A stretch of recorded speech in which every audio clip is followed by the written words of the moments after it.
photographed in Gaza wearing this badge. It shows an imagined country stretching from the Nile in Egypt to the Euphrates in Iraq. It includes all of Palestine, Jordan, Lebanon, and chunks of Syria, Egypt, Iraq, and Saudi Arabia.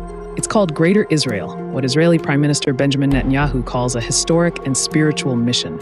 Today, Israel's internationally recognized territory covers almost 21,000 square kilometers. The territory on that badge? Roughly 500,000 square kilometers, basically 25 times larger. Is Greater Israel already happening on the ground? A smaller version already exists. Israel plus the occupied Palestinian territories, plus the Golan Heights taken from Syria, about 27,000 square kilometers, with 800,000 settlers on illegally occupied land. The big version, seen on the badge, would absorb, in whole or in part, land from 7 sovereign nations, where over 120 million people live. Supported by settlers and given a nod by the U.S. ambassador to Israel, Mike Huckabee. But where did the idea come from? It traces back to Genesis 15:18, where God makes a covenant with Abraham, promising his descendants that land.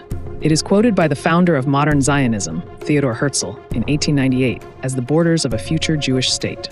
Decades later, the idea became a strategy. In 1982, Oded Yinon, a former Israeli foreign ministry official, published A Strategy for Israel in the 1980s. The article argued that Israel's security required the fragmentation of surrounding Arab states. In 1996, a policy paper for Netanyahu called A Clean Break recommended abandoning the Oslo peace process and weakening Iraq, Syria, and Lebanon. From Herzl to Netanyahu, more than a century apart, there's one trajectory. You don't take the land. You break the states around you until no one can stop you from taking what you want. That pattern is playing out right now.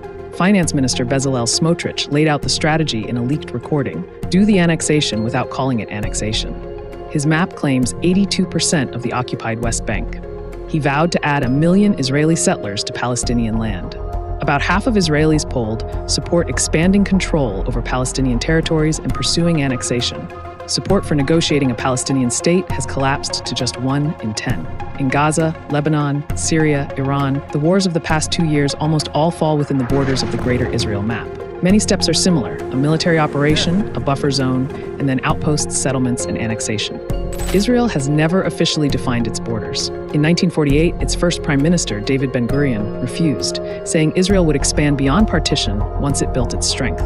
Since then, every border Israel has ever drawn has been temporary. Every expansion has been permanent.